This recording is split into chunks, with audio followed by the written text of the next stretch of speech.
Hello friends, તો આજે આપણા જોડે છે આ પીએચ પેપર. તો આ પીએચ પેપર આપણને એ બતાવે છે કે વસ્તુ એસિડ છે કે બેઝ. તો આપણા ડેલી લાઈફમાં કઈ કઈ વસ્તુ એસિડિક અને કઈ બેઝિક આવે છે તો એ જોઈ લઈએ. ચલો જોઈ લઈએ. તો ફ્રેન્ડ્સ, આજે આપણે પાણીની પીએચ માપીને ચેક કરીશું કે પાણી કેટલા પીએચ હોય છે, મતલબ એની એસિડ છે કે બેઝ. તો સૌપ્રથમ આ પટ્ટીને જ્યારે આપણે પાણીમાં ડુબાડીએ છીએ તો એના પહેલા એનો કલર કેસરી હતો, પણ જ્યારે ડુબાડીએ છીએ એના પછી તમે જોઈ શકો છો કે આના કલરમાં બહુ ચેન્જીસ નથી આવતો. અહીંયા લીલો કલર જેવો થોડા સમય પછી થઈ જશે, એટલે આની પીએચ 6 થી લઈ અને 7 સુધી છે.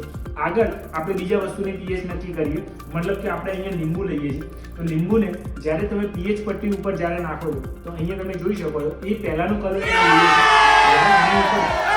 લીંબુ જે એસિડ હોય, મતલબ તમે જોઈ શકો છો કે અહીંયા આખો આનો કલર બદલાઈ જાય છે, પ્રોપર પિંક જેવો કલર થઈ જાય.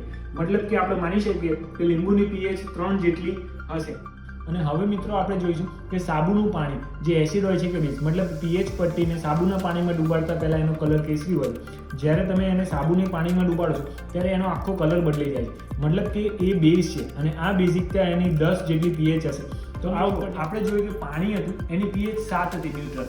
જ્યારે આપણે લીંબુનો રસ જ્યારે આપણે આના ઉપર વેડ્યો તો લીંબુમાં એસિડ હોય છે, જે એસિડના કારણે આનો કલર એકદમ પિંક કલર જેવો થઈ જાય છે.